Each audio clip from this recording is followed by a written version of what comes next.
नमस्कार दोस्तों, स्वागत है आपका अपने YouTube चैनल एग्जाम बीटर में।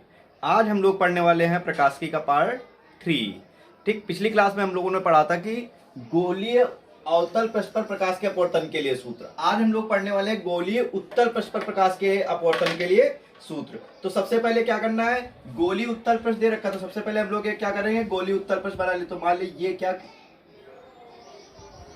एक हमने उत्तल पृष्ठ बना लिया। ठीक, ये क्या बन गया, गोलीय उत्तल पृष्ठ हो गया।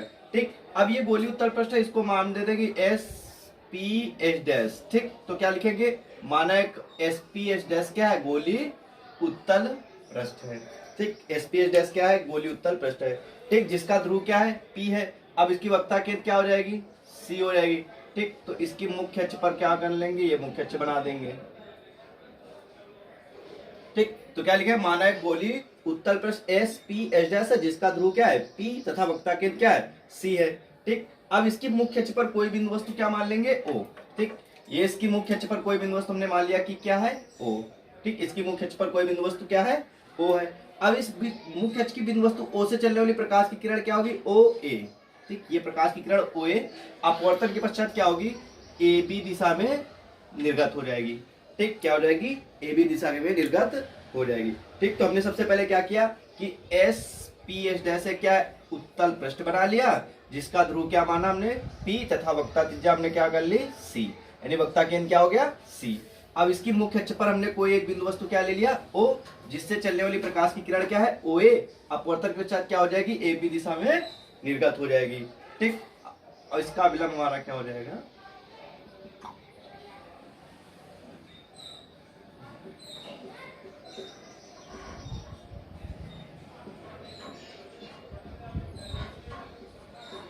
अब आगे देखते हैं। उसके बाद अब हमारा क्या है, अब तथा ये तो पहली प्रकाश किरण, अब दूसरी प्रकाश की किरण क्या है, ये ओ है, दूसरी प्रकाश किरण ओपी, अपवर्तन के पश्चात ओपी प्रकाश अब क्या करें, इस पे पड़ेगी, तो अपवर्तन के पश्चात क्या होती है, पीसी दिशा में निर्गत हो जाती है। ठीक, अब क्या करेंगे, पीसी किरण को तथा ए बी किरण को क्या करेंगे, पीछे की ओर बढ़ाएंगे। तो जब पीसी अब किरण को पीछे की ओर बढ़ाएंगे, तो ए बी किरण को पीछे की ओर बढ़ाया, और ये पीसी किरण को पीछे की ओर बढ़ा, तो ये दोनों एक दूसरे को बिंदु आई पर क्या करती है, काटेंगी। ठीक, तो जहां पर एक दूसरे को काट रही है, वहीं पर हमें वस्तु का प्रतिबिंब प्राप्त हो जाएगा। ठीक, तो सबसे पहले क्या रहेगा, हमारा एस पी एच डैश क्या है, एक उत्तल पृष्ठ है, जिसका ध्रुव क्या है, पी, वक्रता केंद्र क्या है, सी है। इसकी मुख्य अक्ष पर कोई बिंदु वस्तु क्या है, ओ है, जिससे चलने वाली प्रकाश किरण ओ है, अपवर्तन के पश्चात क्या होगी, ए बी दिशा में निर्गत हो जाती है। तथा दूसरी प्रकाश किरण ओपी अपवर्तन के पश्चात क्या होगी, पीसी दिशा में निर्गत हो जाती है। अब ए बी तथा पीसी किरण को क्या करेंगे, पीछे की ओर बढ़ाएंगे। तो जब ए बी और पीसी किरण को पीछे को बढ़ाते हैं, तो यहाँ कहाँ बिंदु आई पर मिल रहे हैं, तो जहां पर मिल रहे हैं वहीं पर हमें वस्तु का प्रतिबिंब क्या होता है, प्राप्त हो जाता है। ठीक, अब ये कोण हमारा कितना हो जाएगा, आई, और ये कोण क्या हो जाएगा, आर, तो ये भी कोण कितना हो जाएगा, आर। ठीक, अब देखो ये कोण, अब बिंदु के साथ जो वस्तु थी, वस्तु वाला कोण हमने क्या माना था, अल्फा, और ये प्रतिबिंब वाले कोण को क्या कहते हैं, बीटा, और ये वक्रता केंद्र है, इसके साथ बने कोण को क्या कहेंगे, गामा। ठीक, और ये बिंदु जहां पर काट रहे हैं उसे हम लोग क्या मान लेंगे, एम। ठीक, अब देखते हैं दूरियां नापते हैं। प्रतिबिंब है, प्रतिबिंब से ध्रुव तक की दूरी को हम लोग काय से डिनोट करते हैं, वी से, और वस्तु की ध्रुव तक की दूरी को यू से। ठीक, और ध्रुव से वक्रता केंद्र तक की दूरी को काय से डिनोट करते हैं, आर से। ठीक, अब जो चीज हमें चित्र में बनानी थी, सारी चीजें क्या हो गई, बन गई। अब जिसी के बारे में लिखना है, जो चीज हमने बोली है वही चीज हम क्या करेंगे, लिखेंगे। पृष्ठ के लिए किया था वैसे ही हम लोग उत्तर पृष्ठ के लिए करेंगे। ठीक, सेम वैसे ही करेंगे, केवल थोड़ा सा चेंज हो जाएगा कि अगर हमने बताया था इस तरफ वाली वैल्यू क्या है, में लेते हैं माइनस की, और इस तरफ वाली वैल्यू प्लस में लेते हैं, बस इतना सा चेंज होगा, बाकी सेम वैसे ही करना है। तो सबसे पहले उसमें क्या किया गया था कि त्रिभुज हमने लोगों ने क्या लिया था, ओ सी ए, तो यहाँ पे भी त्रिभुज लेंगे ओ सी ए, तो लिखेंगे त्रिभुज ओ सी ए में। ठीक, अब देखते हैं त्रिभुज ओसीए में, तो त्रिभुज ओसीए हमारा कुछ इस टाइप से बना हुआ है, ये ए है, और ये ओ है, और ये सी, ये हमारा कितना है, गामा है, और ये हमारा कितना है, अल्फा है, और ये एंगल जो बना हुआ है ये कितना है, आई है। ठीक, तो अब ये बहिष्कोण हमारा यहाँ क्या हो गया, आई है, तो बहिष्कोण का मान क्या होगा, अंतःकोणों के योग के बराबर। तो आई का मान जो हो जाएगा किसके हो जाएगा, गामा प्लस अल्फा के बराबर, यानी आई बराबर किसके आ जाएगा, गामा प्लस अल्फा। ठीक, तो त्रिभुज ओसीए में लिखेंगे, तो लिखो त्रिभुज ओसीए में क्या हो जाएगा, त्रिभुज ओसीए में, तो त्रिभुज ओसीए में हमारा क्या हो जाएगा, बहिष्कोण हमारा कितना दे रखा है आई, तो लिख लेंगे बहिष्कोण कितना है ये आई बराबर किसको हो जाएगा गामा प्लस अल्फा के, तो लिख लेंगे आई बराबर हो जाएगा gamma plus alpha. Equation number इसको क्या मान लेंगे फर्स्ट। अब उसके बाद हमने त्रिभुज क्या लिया था आई सी ए, तो लिखेंगे त्रिभुज आई सी ए में। अब त्रिभुज आईसीए देखो कुछ इस प्रकार बना हुआ है, ये एंगल दे रखा है आर, ये बीटा और ये गामा, तो अब हमारा आई आर का मान जो किसके बीटा प्लस गामा के बराबर हो जाएगा, तो लिख लेंगे त्रिभुज आईसीए में क्या हो जाएगा बीटा प्लस गामा जो किसके बराबर हो जाएगा आर के। ठीक, तो लिखते हैं, तो क्या हो जाएगा त्रिभुज आईसीए में बहिष्कोण आर बराबर बीटा प्लस गामा के। समीकरण नंबर क्या हो जाएगा इसको 2। ठीक, एक बार फिर से देखते हैं कि त्रिभुज क्या लेंगे सबसे पहले ओसीए में, तो त्रिभुज ओसीए में देखते हैं अल्फा और गामा और ये बहिष्कोण हमारा क्या था आई, तो बहिष्कोण आई है तो बहिष्कोण का मान क्या होगा अंदर वाले कोणों के योग के बराबर, तो आई बराबर किसके हो जाएगा अल्फा प्लस गामा के। फिर त्रिभुज आई सी ए लेंगे, तो इसमें क्या बीटा प्लस गामा अंदर वाले कोण, बाहर वाला कोण क्या है आर, तो बहिष्कोण क्या आ गया आर, तो बहिष्कोण का मान क्या हो जाएगा बीटा प्लस गामा के बराबर, तो आर बराबर बीटा प्लस गामा के हो गया। ठीक, इसके बाद हमने तीसरा स्टेप क्या निकाला था स्नेल का नियम। ठीक, तो वही काम करेंगे स्नेल का नियम। ठीक, तो स्नेल का नियम क्या हो जाएगा, स्नेल का नियम हमारा क्या होता है sine i upon sine r बराबर एन। ठीक, स्नेल का नियम क्या होता है sine i upon sine r बराबर एन। उसके बाद हमने बोला था कि अगर क्या है द्वारक इसको क्या करते हैं छोटा, जब इसके द्वारक को हम लोग छोटा करेंगे तो इसके आई एंगल भी क्या हो जाएंगे छोटे होंगे। ठीक, तो यदि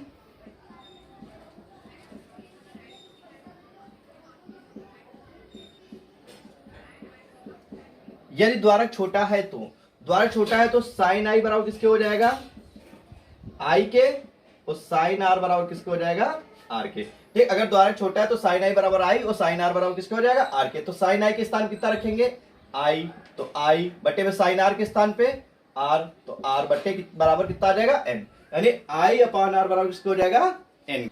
कितना आ गया आई अपान आर बराबर एन, तो आर यहाँ का अपान में इधर आएगा कि मल्टीपल में हो जाएगा, तो आई बराबर यहाँ से कितना आ जाएगा एन इंटू आर। अब आई का मान हमने निकाला था अल्फा प्लस गामा, तो रख दो आई के स्थान पे, तो कितना आ जाएगा अल्फा प्लस गामा बराबर एन। आर का मान कितना निकाला था बीटा प्लस गामा, तो आ जाएगा बीटा प्लस गामा। अब क्या करेंगे मल्टीप्लाई, तो अल्फा प्लस गामा बराबर किसके हो जाएगा n beta plus n gamma के।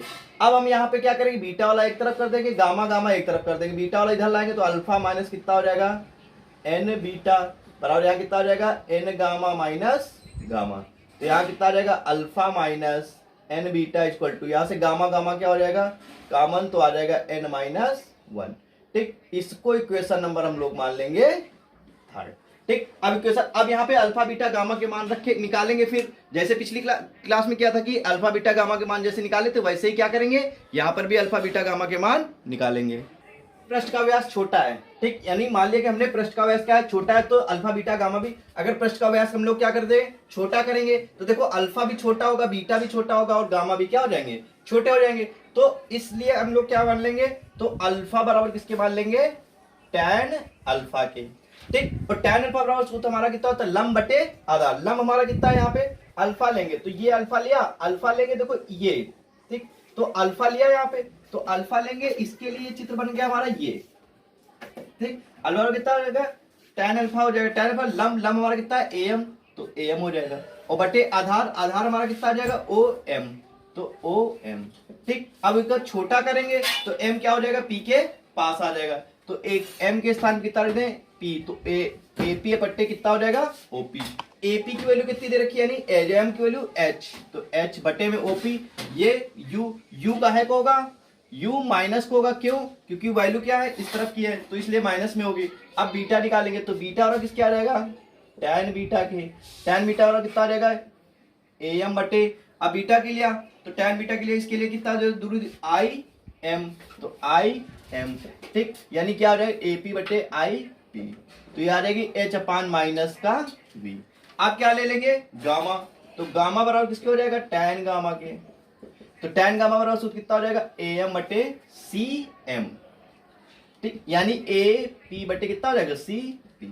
अब AP की वैल्यू तो H ही रहेगी, CP की वैल्यू कितनी, यानी CP की वैल्यू R, ठीक, R काय की होगी प्लस की, बस इतना सा चेंज हुआ कि R की वैल्यू यहाँ क्या की हो गई प्लस की, ठीक। तो सबसे पहले अल्फा लिया, तो अल्फा ये एंगल बनना था इस त्रिभुज में, तो लंब हमारा ये हो गया आधार ये, फिर बीटा लिया तो बीटा में हमारा लंब कितना होगा, ये आधार क्या होगा IM, फिर जब ये त्रिभुज गामा एंगल लेंगे तो गामा एंगल के लिए ये त्रिभुज हो जाएगा, तो कितना हो जाएगा AM बटे CM, ठीक, वैल्यू आ गई, अल्फा बीटा गामा के मान आ गए। अब क्या करेंगे, रखेंगे, तो अल्फा के स्थान कितना रखेंगे, माइनस का H बटे U माइनस N, बीटा के स्थान पे रखेंगे माइनस का H अपान V बराबर गामा के स्थान पे H बटे R और यहाँ N माइनस 1। अब देखते हैं माइनस के H यहाँ भी है, माइनस के H यहाँ भी, ठीक। अब क्या करेंगे, ये माइनस माइनस गुणा कर दो, तो यहाँ से क्या हो जाएगा, इसको साइड से लिखेंगे तो कितना आ जाएगा, माइनस का H बटे U माइनस माइनस प्लस का H बटे V इंटू N बराबर कितना आ जाएगा, H बटे R और आ जाएगा N माइनस 1। H H दोनों से क्या हो जाएगा कॉमन, तो आ जाएगा माइनस का 1 अपान U प्लस N अपान V बराबर कितना आ जाएगा, H अपान R N माइनस 1। H से H क्या हो जाएगा कैंसिल, तो यहाँ आ जाएगा N अपान V माइनस का 1 अपान U बराबर N माइनस 1 अपान R, ठीक। ये क्या हो गया हमारा गोलीय उत्तल पृष्ठ पर प्रकाश का अपवर्तन के लिए सूत्र। लेंस, लेंस क्या होता है, एक ऐसा समांगी पारदर्शी माध्यम होता है, ठीक, एक ऐसे पारदर्शी माध्यम होता है जिसमें दो वक्रपृष्ठ होते हैं, ठीक, एक ये एक ये, ठीक, यानी क्या होगा जिसमें दो वक्रपृष्ठ होते हैं, ठीक, एक वक्रपृष्ठ हमारा ये हो गया और एक वक्रपृष्ठ ये हो गया, ठीक, तो इसे हम लोग क्या कहेंगे, ठीक, क्या कहेंगे लेंस कहेंगे, या फिर एक वक्रपृष्ठ ये हो गया और एक पृष्ठ क्या हो गया ये हो गया, दोनों को ऐड कर देंगे तो भी हमारा क्या कहलाएगा लेंस कहलाएगा, ठीक। तो लेंस क्या होता है, एक ऐसा समान पारदर्शी माध्यम, यानी समान पारदर्शी माध्यम जिसमें क्या होते हैं दो वक्रपृष्ठ, एक वक्रपृष्ठ ये हो गया और एक वक्रपृष्ठ ये, फिर या फिर एक वक्रपृष्ठ ये या फिर एक वक्रपृष्ठ ये, ठीक, दो वक्रपृष्ठ या फिर एक समतल पृष्ठ, ठीक, ये समतल पृष्ठ हो गया और एक वक्रपृष्ठ से मिलकर बना होता है, ये समतल हो गया और ये क्या हो गया वक्रपृष्ठ, तो एक समतल तथा एक वक्रपृष्ठ से मिलकर बना होता है, उसे हम लोग क्या कहेंगे लेंस कहते हैं, ठीक। तो लेंस की परिभाषा क्या होगी कि ऐसा समांगी पारदर्शी माध्यम जो दो वक्रपृष्ठों, ठीक, या एक समतल तथा एक वक्रपृष्ठ से घिरा हो, उसे हम लोग क्या कहेंगे लेंस कहते हैं। अब लेंस कितने प्रकार के होते हैं देखते हैं, लेंस जो होते हैं दो प्रकार के होते हैं, कितने प्रकार के, दो प्रकार के, एक क्या होता है उत्तल लेंस और दूसरा अवतल लेंस, ठीक। तो उत्तल लेंस क्या होता है, यानी जो लेंस बीच में मोटे, ठीक, यानी ये जो बीच में मोटे, यानी ये लेंस जैसे ये बीच में क्या है मोटा है, तो इसे हम लोग क्या कहेंगे उत्तल लेंस कहेंगे, ठीक, यानी जो लेंस बीच में मोटे और क्या होते हैं किनारे पे पतले, देखो किनारों पे क्या है पतले, तो इसे हम क्या कहेंगे उत्तल लेंस कहते हैं, ठीक। और अवतल लेंस क्या होता है, जो लेंस बीच में पतले, यानी देखो ये बीच में क्या है पतला, तो बीच में पतले और किनारों पे क्या है मोटे, यानी ऐसे लेंस जो बीच में पतले और किनारों पे मोटे होते हैं उन्हें क्या कहेंगे अवतल लेंस कहते हैं, ठीक। तो बात समझ में है कि उत्तल और अवतल लेंस क्या होते हैं, यानी वे लेंस जो बीच में मोटे किनारे पे पतले उत्तल और जो बीच में पतले किनारे पे मोटे उन्हें अवतल लेंस कहते हैं।